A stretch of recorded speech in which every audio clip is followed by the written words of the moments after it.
Shalom dan selamat pagi jemaat Tuhan yang saya kasih sekalian. Welcome home. Dan apa kabar semua? Dan saya berharap saudara dan seisi keluarga saudara semuanya sehat dan bersemangat mengasihi Yesus. Amin.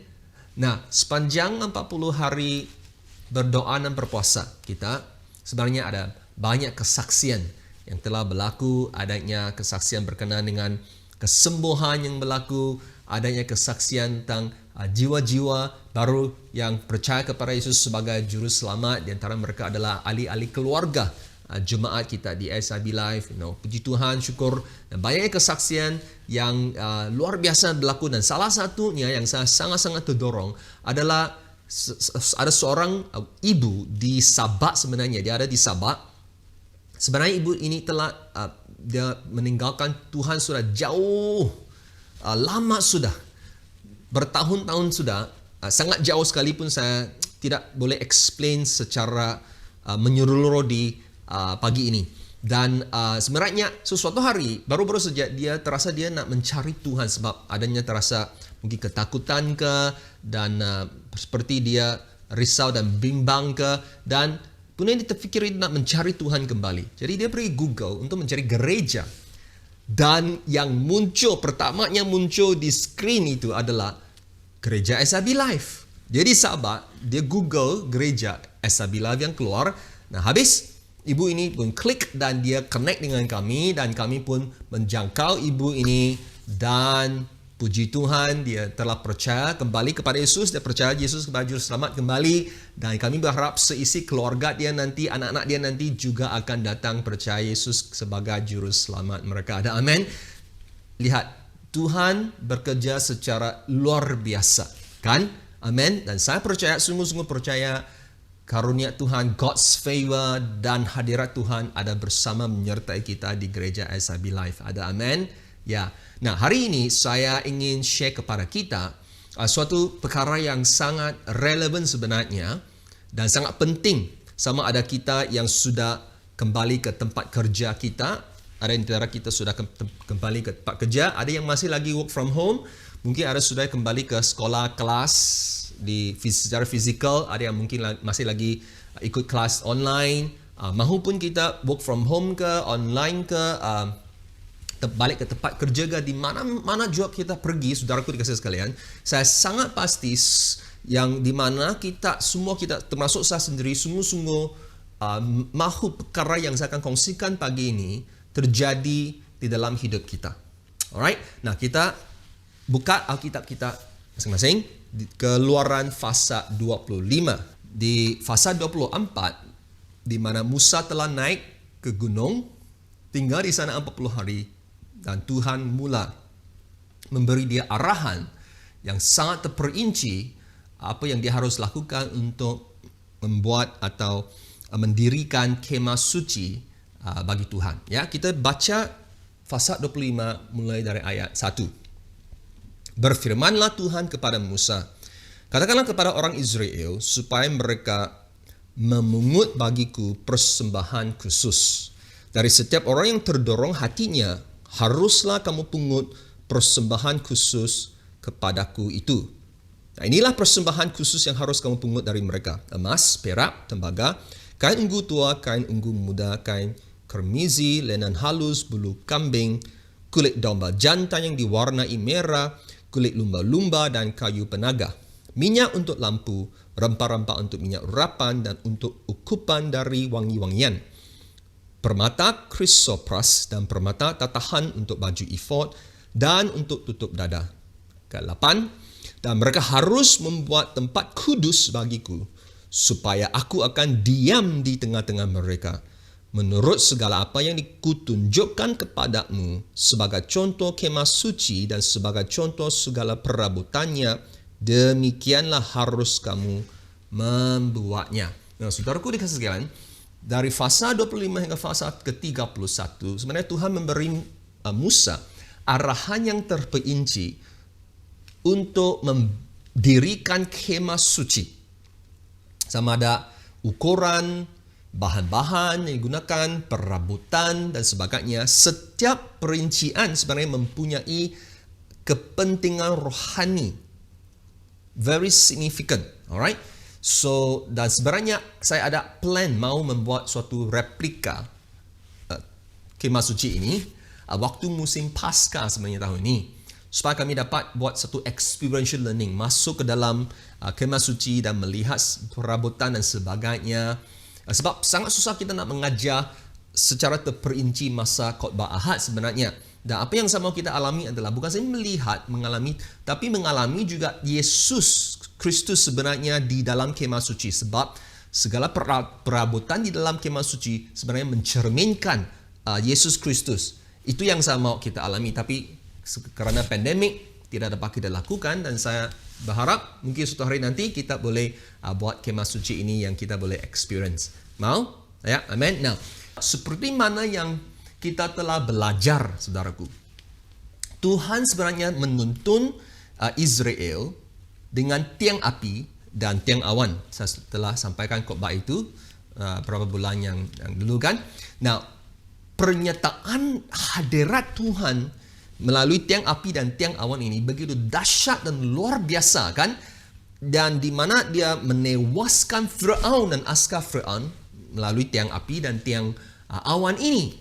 Nah, kemudian 2 minggu yang lepas saya telah sampaikan suatu khotbah di mana saya share Tuhan mengutus malaikat, yaitu pra-inkarnasi anak Allah, berjalan di depan bangsa Israel, melindungi dan menuntun mereka, malah menewaskan segala musuh-musuh mereka bagi pihak bangsa Israel. Jadi maksudnya penyertaan Tuhan, hadirat Tuhan sendiri sudah ada bersama-sama dengan mereka sebenarnya. Nah, tetapi apa yang menarik, saudaraku, mengapa Tuhan masih menginginkan Israel mendirikan kemah suci? Itu persoalannya, saudaraku. Sebenarnya ada 3 kata kunci di dalam ayat 8 dan 9 memberi kita sebab dia. Alright, ayat 8 berkata, dan mereka harus membuat tempat kudus bagiku supaya aku akan diam di tengah-tengah mereka. Perkataan pertama, kata pertama itu tempat kudus. Yang kedua, diam. Ayat 9, menurut segala apa yang kutunjukkan kepadamu sebagai contoh kemah suci. Kemah suci itu adalah kata kunci yang ketiga. Dan sebagai contoh segala perabotannya, demikianlah harus kamu membuatnya. Nah, saudara, yang saya kasih sekalian, pagi ini saya ingin menyampaikan suatu khotbah yang bertajuk hidup dalam hadirat Tuhan 24/7. Maksudnya 24 jam 7 hari setiap minggu. Maksudnya every day setiap hari. Alright? Kenapa nak membina kemah suci ini? 3 sebab utama. Yang pertama, perkataan ini adalah tempat kudus atau sanctuary dalam bahasa Inggris. Perkataan Ibrani asalnya adalah mikdash. Mikdash maksudnya adalah suatu tempat yang suci, suatu tempat yang kudus, ataupun suatu tempat yang dikuduskan, consecrated, ya, di mana dia adalah tempat suci atau tempat juga dikatakan adalah tempat perlindungan, asylum dalam bahasa Inggris. Apakah maksud tempat perlindungan? Maksudnya itu adalah suatu tempat di mana perlindungan untuk pelarian. Bangsa Israel memang pelarian dari Mesir kan. So jadi sanctuary atau tempat kudus ini adalah suatu tempat yang secara khusus dikuduskan, diasingkan, disucikan untuk suatu tujuan tertentu di mana Tuhan mau menggunakannya sebagai tempat yang di mana hadirat dia akan diami. Kata dasar perkataan mikdash adalah kadesh. Kadesh maksudnya menjadi bersih, menguduskan, mendedikasikan, mempersiapkan. Maksudnya adalah suatu proses perbuatan yang harus dilakukan untuk mempersiapkan tempat kudus ini. Jadi Allah yang kudus mesti mendiami tempat yang kudus. Betul? Amin? Yes. Jadi Tuhan perintahkan mereka membuat tempat kudus. Maksudnya adanya usaha, sesuatu yang mereka harus lakukan, suatu tempat di mana penyembahan berlaku, satu altar, satu tempat di mana pertemuan dengan Tuhan berlaku. Amin. Nah, ada saudara di sini, maukah Anda ada suatu pertemuan secara peribadi dengan Tuhan? Mau? Nah, pagi ini kita buat tempat suci bagi Tuhan supaya dia boleh diami. Di mana perkataan yang kedua itu sangat penting, itu diam. atau dwell dalam bahasa Inggeris. Perkataan asal Ibrani adalah syakan, di mana kita adanya perkataan yang datang dari syakan ini, yaitu Shekinah. Pernah dengar ini perkataan? Shekinah glory ataupun kemuliaan Shekinah. Alright? Perkataan syakan ini maksudnya untuk menetap, untuk tinggal, kekal, permanent, mendiami. Di mana sebenarnya ini suatu bahasa Ibrani, perkataan bahasa Ibrani secara umum, penggunaannya adalah maksud begini: mengambil tempat tinggal di sesuatu kawasan kejiranan untuk jangka masa yang panjang. To take up residence with long continuity, berterusan in a neighborhood. Maksud dia kekal, permanent, di mana orang yang syakan suatu tempat, maksudnya dia mau menjadi ahli tetap di dalam sesuatu community. Wow, maksudnya Tuhan mau menjadi ahli tetap di dalam community bangsa Israel, termasuk kita. Amin.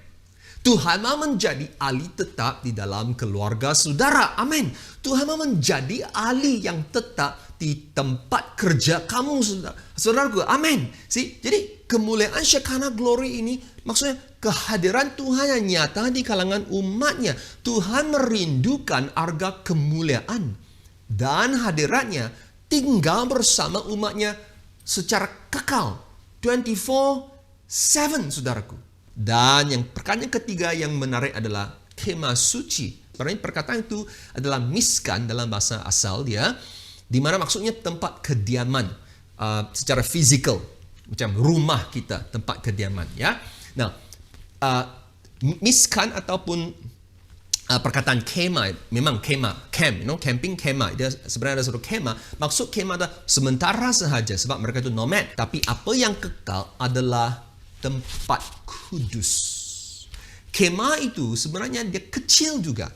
Ukurannya adalah 45 kaki panjang, 15 kaki lebar.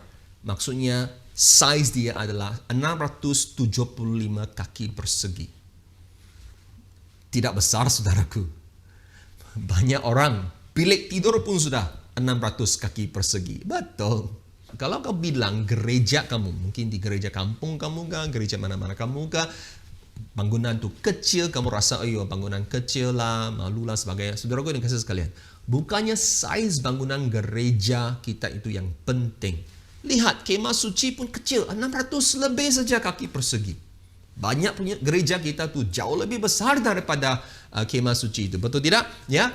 Jadi penekanan, sebab kenapa? Apa yang Tuhan memberi penekanan itu bukannya ada pada kemah suci atau saiz kemah suci, tetapi apa yang ada di dalam kemah suci itu. Signifikasi setiap perabutan di dalam kemah suci itu yang penting, saudaraku. Ada dua perkara yang kita perlu, bukan saja ketahui, harus kita mengerti sungguh-sungguh supaya kita dapat hidup dalam hadirat Tuhan 24/7. Yang pertama adalah Tuhan ingin hadiratnya syakan, diam dengan umatnya secara kekal 24/7. Ini adalah suatu kerinduan Tuhan. Sebab hadirat Tuhan lah yang membedakan umat dia dari yang lain. Keluaran 33 pasal 16, di mana apabila setelah orang Israel memberontak terhadap Tuhan, yang kita akan kaji beberapa minggu akan datang, Tuhan sangat marah dan dia bilang kepada Musa, dia tidak akan menyertai, pergi bersama dengan hadirat, dia tidak akan menyertai orang Israel. Tapi Musa, dia bersuruh merayu kepada Tuhan. Nah, ini yang dia bilang. Salah satu perkara yang dia mengingatkan Tuhan, right? Bukankah kerana engkau berjalan bersama-sama dengan kami, maksudnya hadiratmu menyertai bersama-sama, bukannya di depan belakang, tapi bersama-sama, ahli tetap, sehingga kami, aku dengan umatmu ini, dibedakan dari segala bangsa yang ada di muka bumi ini. Wow! Maksudnya bagaimana kita dibedakan dengan dunia? Bukan karena kita beragama Kristen. Bukannya karena kita ikut gereja, saudaraku. Sama dengan gereja kecil, gereja besar, itu bukannya yang membedakan kita dengan dunia. Bukannya kita karena melayani Tuhan, kita main muzik, kita menari rebana, kita buat ini, buat itu, melayani. Bukan ini yang membedakan kita dengan orang yang bukan percaya. Tetapi adalah hadirat Tuhan yang menyertai kita lah yang membedakan kita dibandingkan dengan yang lain. Amin. Haleluya. Saudaraku dikasih sekalian, Tuhan rindu untuk diam di tengah-tengah kita secara kekal, bukan secara berkala. God desires to dwell with us permanently, not circumstantially. Apa maksudnya sih? Saudaraku dikasih sekalian, ramai orang pikir bahwa mereka hanya dapat mengalami hadirat Tuhan di dalam bangunan gereja. Masa ibadah raya di dalam bangunan gereja. Sebab itu ramai yang tidak mau beribadah online.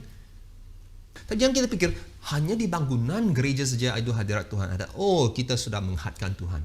Ada yang pikir hanya apabila pendeta, pastor tertentu tumpang tangan doa atas mereka, barulah mereka mengalami hadirat Tuhan. Oh, ini pemikiran yang salah, saudaraku. Ataupun ada yang pikir Tuhan hanya hadir apabila mereka berada di dalam situasi yang mendesak dan memerlukan campur tangan Tuhan sehingga mereka berteriak kepada Tuhan. Barulah Tuhan itu hadirat dia muncul. Itu maksudnya circumstantial atau berkala-kala sahaja. Bukannya permanent atau tetap, saudaraku. Masalah kita adalah we always ignore God. Most of the time. Seringkali kita lupa, kita mengabaikan Tuhan. Cuba kita tepuk dada tanya sendiri. Berapa kerap kita pikirkan Tuhan? Sebenarnya Tuhan tahu ini akan terjadi kepada bangsa Israel. Mereka akan lupa dan mengabaikan segala perbuatan Tuhan dan pernyataan Tuhan. Dan memang kita baca dari Alkitab kan. Sebab itulah Tuhan perintahkan mereka buatkan itu tempat kudus. Supaya mereka kena yang usahakan. Nah, kita bicara nanti. Yang kedua, jikalau kita nak mengalami hidup yang dimana hadirat Tuhan menyertai kita 24/7, saudaraku. Tuhan ingin tinggal bersama kita 24/7. Hanya jangan perlakukan dia seperti 7-Eleven. God desires to live with us 24/7, just to not treat him like a 7-Eleven. 7-Eleven memang dia available. Alright? Sedia. Buka pintu 24/7. Betul? Ya, seperti Tuhan. Hadirat dia. Kan tetapi, kalau kita lihat 7-Eleven, kita hanya kunjungi 7-Eleven waktu kita perlukan sesuatu. Kita nak beli dari 7-Eleven, betul? Dan biasanya adalah mengikut kemudahan kita. 7-Eleven yang paling dekat kepada kita, saudaraku. Sebab itu dia dipanggil convenience store dalam bahasa Inggeris. Kemudahan yang mudah untuk kita. Tapi janganlah kita perlakukan Tuhan seperti 7-Eleven. Di mana kita hanya kunjungi dia apabila kita perlukan sesuatu dari Tuhan. Atau mengikut kemudahan, kesenangan diri kita. Senang saya carilah, tak senang saya tidak cari. Senang saya pergi beribadah, tidak senang saya tidak pergi beribadah. Kalau saya boleh bangunlah saya tune in untuk itu ibadah. Kalau tidak, tidur saja. Tiada orang tahu bahkan. Ini masalah dia, saudaraku. Dan kita mahu hadirat Tuhan 24/7. Oh, tidak boleh. 7-Eleven, kita hanya pergi 7-Eleven untuk kita pilih barang-barang yang kita mau beli itu saja kan yang kita mau. Tapi jangan kita perlakukan Tuhan seperti 7-Eleven. Setiap perintah Tuhan itu jangan kita bilang, ini yang saya mau ikut Tuhan, perintah kamu. Ini perintah kamu, tidak boleh, tidak bisa saya ikut. Tidak mau ikut. Oh, tidak boleh pilih-pilih. Jangan kita perlakukan Tuhan seperti 7-Eleven. Kita kunjung 7-Eleven, apa yang terjadi adalah kita transaksi. Apa transaksi maksudnya? Transactional. Di mana kita beli satu barang, kita bagi wang. Itu transaction maksudnya. Ada orang yang memperlakukan Tuhan seperti 7-Eleven, di mana Tuhan bagi saya, berkati saya ini terlebih dahulu. kemudian barulah saya melayani kamu. Kemudian barulah saya memberi kepada kamu. Oh, ini dia 7-Eleven. Dan 7-Eleven adalah touch and go, di mana kamu pergi touch and go maksudnya cepat pergi, beli, keluar. Betul? Sekarang lagi ada touch and go app sedang lagi. Tak perlu tukar-tukar wang itu. Touch and go saja, pergi balik cepat. Sama juga konsep ini sebenarnya. Tidak pernah saya melihat orang tinggal di dalam 7-Eleven berjam-jam. Pernahkah dengar, kita pergi shopping. Mana pergi? 7-Eleven. Hah? Pergi shopping di 7-Eleven berjam-jam, 4, 5, 6 jam di dalam 7-Eleven bershopping. Mana ada orang buat begitu kan? Ya, melainkan staff sahaja yang ada dalam 7-Eleven yang berjam-jam tu.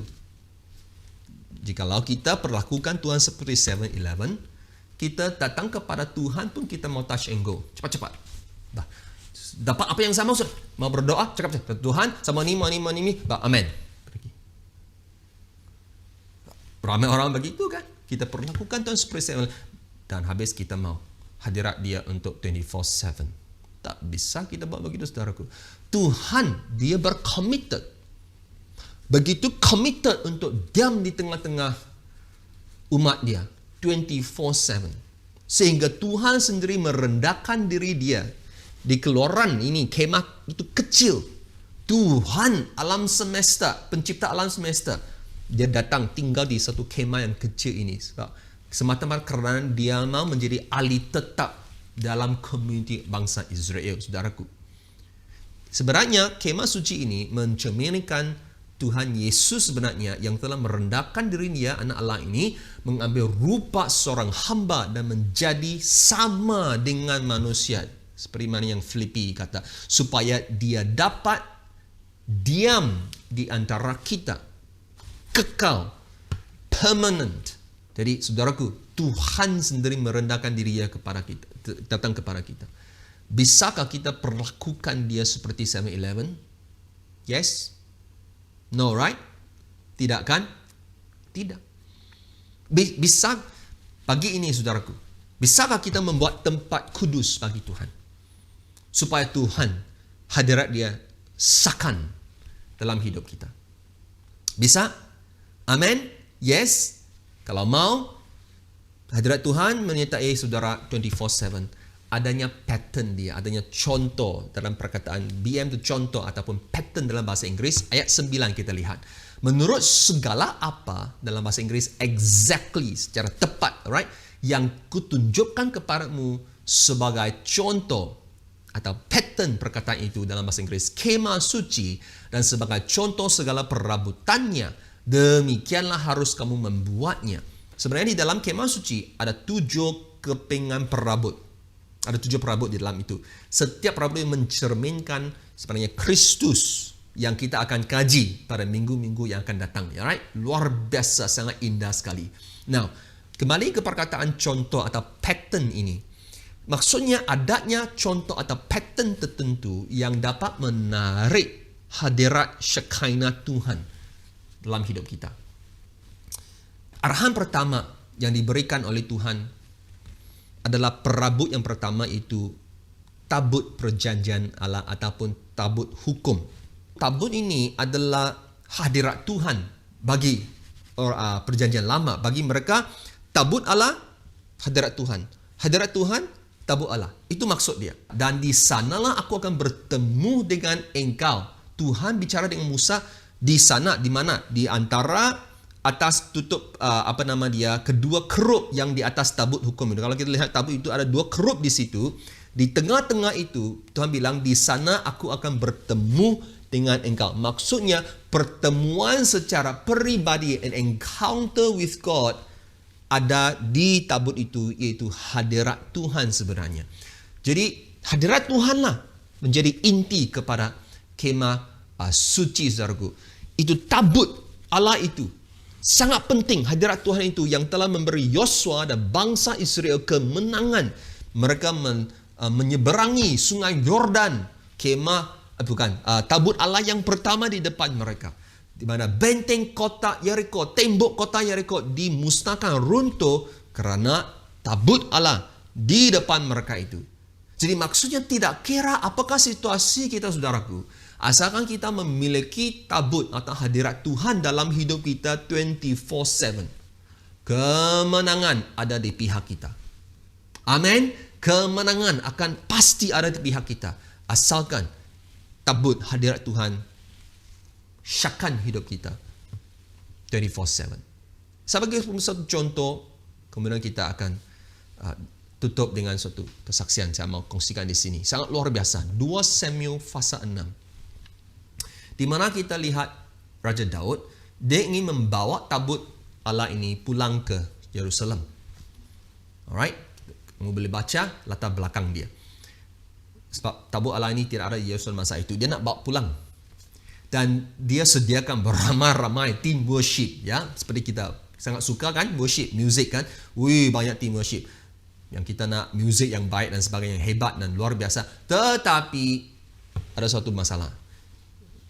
Daud dia letak itu tabut Allah di atas kereta lembu. Ini salah sebab arahan Tuhan adalah, perintah Tuhan adalah, yang tepat itu adalah di mana hanya orang suku Levi sahaja, suku terpilih itu, ditugaskan untuk mengangkat tabut Allah itu. Habis masa mereka dalam perjalanan balik ke Yerusalem, tiba-tiba lembu-lembu itu tergelincir, firman Tuhan berkata. Alright?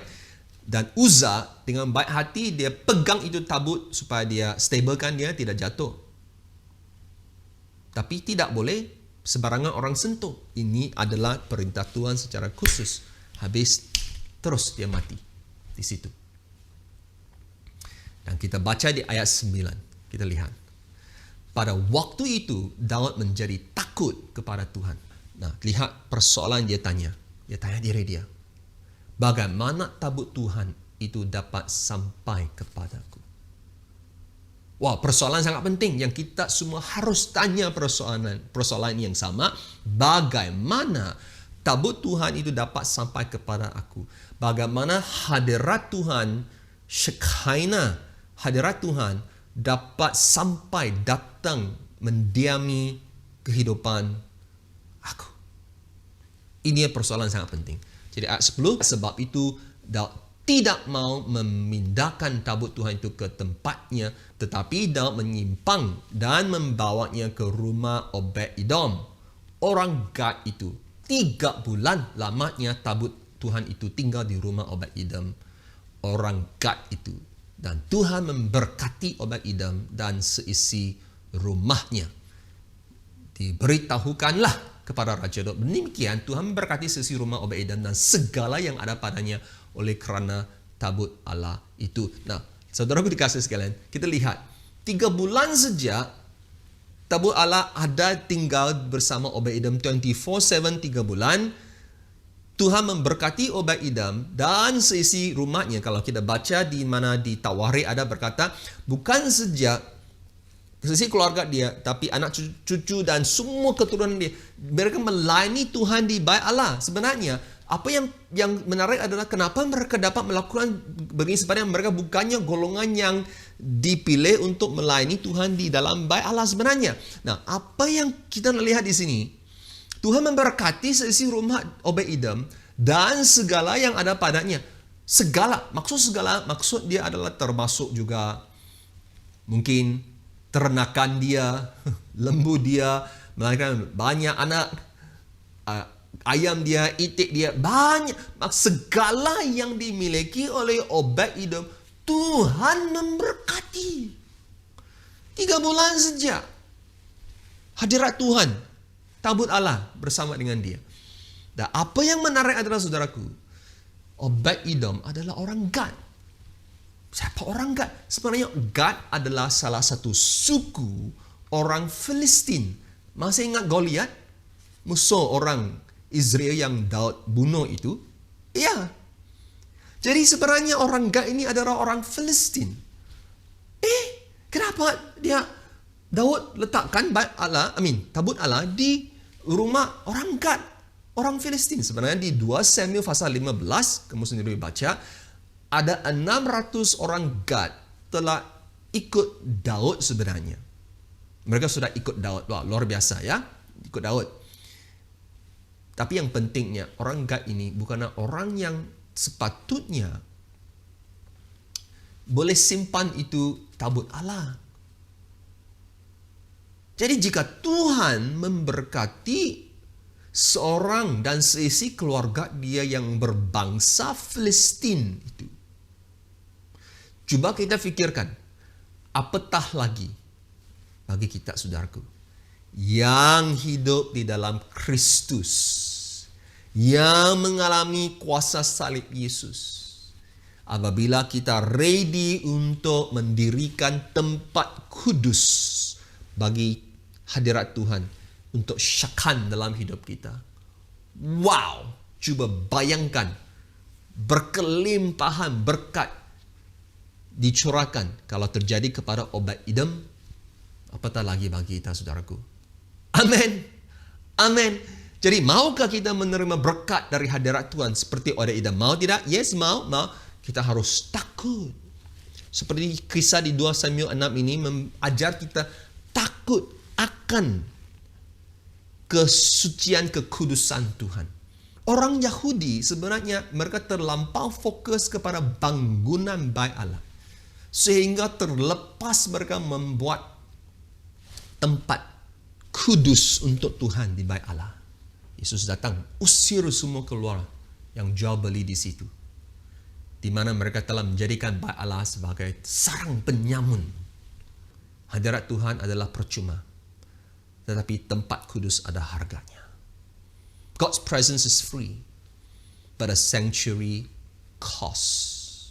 Sebab itu Tuhan perintahkan kepada orang Israel di ayat 2, mereka harus memungut persembahan khusus. Setiap orang yang terdorong hati dia, maksudnya dari hati kita, mesti bayar kos itu. Kita harus ada harganya. Kalau nak hadirat Tuhan mendiami, kita harus ada harganya buat sanctuary, tempat kudus itu. Sama ada dari segi kewangan, treasures kita, masa kita, talenta kita. Saudaraku dikasih sekalian, apakah harga yang saudara sanggup bayar sehingga saudara dapat hidup di dalam hadirat Tuhan 24/7? Apa itu, saudaraku? Biasa mengakhiri dengan ayat firman Tuhan ini. Mungkin kita bilang, apa tempat kudus yang boleh saya buat bagi Tuhan, kan? Ini firman Tuhan berkata di Yesaya 66. Beginilah firman Tuhan, langit adalah takhtaku dan bumi adalah tumpuan kakiku. Rumah apakah yang akan kamu dirikan bagiku dan tempat apakah yang akan menjadi perhentianku? Bukankah tanganku yang membuat semuanya ini sehingga semuanya ini terjadi? Demikianlah firman Tuhan, tetapi kepada orang inilah aku memandang, kepada orang yang tertindas dan patah semangatnya dan yang gentar kepada firmanku. Nah, maksud perkataan ini, tertindas, patah semangat, maksudnya rendah hati. Dalam bahasa asal dia atau remuk hati kita. Orang yang dimana hati dia rendah dan remuk di hadapan Tuhan, Tuhan memandang kepada mereka. Maksudnya, Tuhanlah pemilik alam semesta ini. Dia pencipta alam semesta ini. Apakah tempat yang kamu beli? Rumah yang kita boleh bina untuk dia. Bumi adalah tumpuan kaki dia. Langit itu adalah takhta dia, saudaraku. Maksudnya kerinduan Tuhan bukannya mendiami di dalam bangunan, tapi kitalah ini yang menjadi tempat kudus dia, saudaraku. Kehidupan kita. Jadi sama ada kita di rumah, work from home, kita pergi tempat kerja kita, pergi ke sekolah kita, di mana juga kita berada, kita sepatutnya menjadi tempat kudus 24/7. Kita membawa hadirat Tuhan di mana-mana kita pergi, saudaraku. Dan seperti Obed Edom, berkat Tuhan berkelimpahan. Amin. Ada seorang bapak yang saya doakan dan seisi keluarga dia di Sarawak. Sebenarnya bapak ini dia seorang pemabuk, seorang penghisap rokok yang teruk sekali. Seisi keluarga dia benci akan dia seorang penjudi yang teruk. Dan masa dia datang bertobat di hadapan Tuhan, dan masa saya berdoa untuk dia, dan saya lepas itu menggalakkan dia untuk mencari Tuhan, kembali kepada Tuhan, dan mula di mana dia berada, sama ada di rumah dia atau di tempat kerja dia, panggillah hadirat Tuhan menyertai dia. Dia mula mempraktikkan dia. Of course ada orang juga yang memuridkan dia, itu sangat penting di tempat dia beribadah. Dan ini yang luar biasa kesaksian. Bukan saja seisi keluarga dia, relationship telah dipulihkan.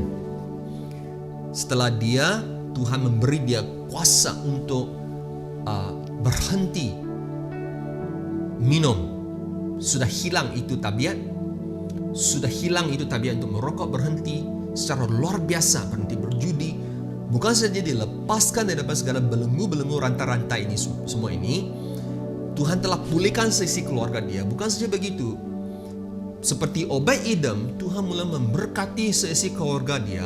Anak-anak prestasi mereka, sekolah mereka semakin meningkat luar biasa, sehingga anak dia juga dapat scholarship. Dan di tempat kerja dia bukan saja dia berhenti sudah semua bergaul dengan orang yang pemabuk hisap rokok, tapi dia menjadi contoh teladan di situ, seorang contoh pekerja di situ, di mana dia juga mula menjangkau orang yang lain, dan dia mula membawa hadirat Tuhan 24/7, bukan saja di rumah dia tapi di tempat kerja dia, di mana dia bina altar. Maksudnya dia mengambil masa ruang berdoa, mengongsikan firman Tuhan, membaca firman Tuhan di sana setiap kali ada kesempatan, dan selalunya ada ruang, ada masa dia akan berdoa, panggilkan hadirat Tuhan datang. Luar biasa saudaraku, sehingga Tuhan buka pintu demi satu pintu lagi untuk dia, untuk menjangkau jiwa-jiwa yang belum lagi percaya kepada Tuhan, terutama mereka yang dalam tabiat merokok, pemabuk, dan penjudi itu. Haleluya. Saudaraku dikasihi sekalian, dia betul-betul mempraktikkan hidup di dalam hadirat Tuhan 24/7. Tuhan memberi dia kemenangan, dan dia semakin berjaya dari segi pekerjaan dia, career dia progres secara luar biasa. Bagaimana terjadi? Baru saja kembali kepada Tuhan, sebab dia membuat tempat kudus dalam hidup dia. Saudaraku, Tuhan datang bersihkan hidup dia seperti Tuhan bersihkan bait Allah, dan dari situ dia mula membuat tempat kudus. Dia menjadi seperti Obed-Edom. Saudara, saudara, rindu mau menjadi seperti Obed-Edom, dan juga kisah bapa ini dan sisi keluarga dia. Kalau you kata ya sama pastor, kita tunduk kepala, kita angkat tangan, saya mau doakan untuk kita, saudaraku. Pagi ini kalau kamu kata, ya pastor, saya ingin hidup dalam hadirat Tuhan 24/7, dan saya sedia untuk membuat tempat kudus, mendirikan tempat kudus dalam hidup saya, supaya Tuhan syakan dalam hidup saya hadirat dia. Saya mau menjadi seperti Obed-Edom, kata. Wow. Kalau you kata, ya itu saya pastor, tidak kira bukannya di rumah saja, di tempat kamu kerja, sekolah, itu yang Tuhan mau lakukan dalam hidup kamu. Dan kamu kata, pastor, ini karena dalam kehidupan saya ada banyaknya perkara yang kotor, yang harus disucikan, dibersihkan. Kamu minta Tuhan sucikan, bersihkan. Kamu bertobat di hadapan Tuhan pagi ini, dan kita berdoa dalam nama Tuhan Yesus. Bapa kami di surga, kami ucap syukur pagi ini sebab firman-Mu yang hidup, firman-Mu telah memberi kami dorongan Tuhan, di mana kami dapat mengalami hadirat-Mu, Shekinah glory Tuhan, syakan dalam hidup kami, diami hidup kami Tuhan. Dan melalui firman ini Tuhan, kami dapat mengerti di mana kamu ada kerinduan hadirat-Mu menyertai kami 24/7. Bukannya circumstantial, berkala saja, tapi senantiasa. Itulah kerinduan-Mu, tempat sama ada kami tinggal ataupun tempat kami bekerja Tuhan, kami ingin menjadikan itu tempat mulai dari kehidupan kami satu tempat kudus sedia untuk hadirat-Mu datang untuk syakan. Dan saya berdoa untuk umat-Mu Tuhan pagi ini, jemaat-Mu yang saya kasihi Tuhan, yang Engkau kasih Tuhan, jadikan hidup mereka sebagai tempat kudus yang pasti Engkau diami dan di mananya kehidupan mereka akan menjadi seperti kehidupan Obed-Edom dan seisi keluarga dia diberkati. Wow, berkelimpahan termasuk segala apa yang mereka miliki Tuhan. Engkau akan berkati Tuhan kerjaya mereka, pendidikan mereka, anak-anak mereka, termasuk memberkati mereka dengan kesehatan yang luar biasa. Haleluya, terima. Come on, terima berkat Tuhan dalam nama Tuhan Yesus. Terima ini. Sambil kita terima, mari kita tinggal suaranya. Nyanyikan lagu ini, worship Tuhan dengan segenap hatimu. Haleluya, Immanuel. Istiharkan Immanuel, Immanuel, Engkau besertaku. Immanuel, Immanuel, Engkau Allah besertaku. Immanuel, Immanuel, Immanuel, Engkau besertaku. Oh, Immanuel, Immanuel, Engkau Allah besertaku. Oh, Immanuel, Immanuel, Engkau besertaku. Immanuel, Immanuel, Engkau Allah besertaku. Kau kuatkan, Kau kuatkan aku bertahan. Kau harapan dalam kesesatan. Kau buktikan kesetiaan-Mu Tuhan. Engkau Allah Immanuel. Kau kuatkan aku bertahan. Kau harapan dalam kesesatan. Kau buktikan kesetiaan-Mu Tuhan. Engkau Allah Immanuel. Engkau Allah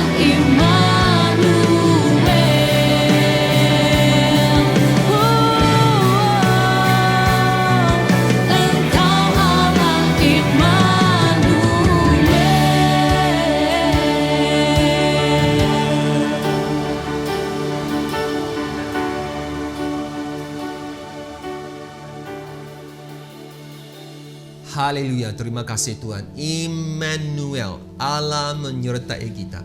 Inilah kebenaran yang kami pegang teguh Tuhan. Engkau rindu untuk syakan hidup kami Tuhan 24/7.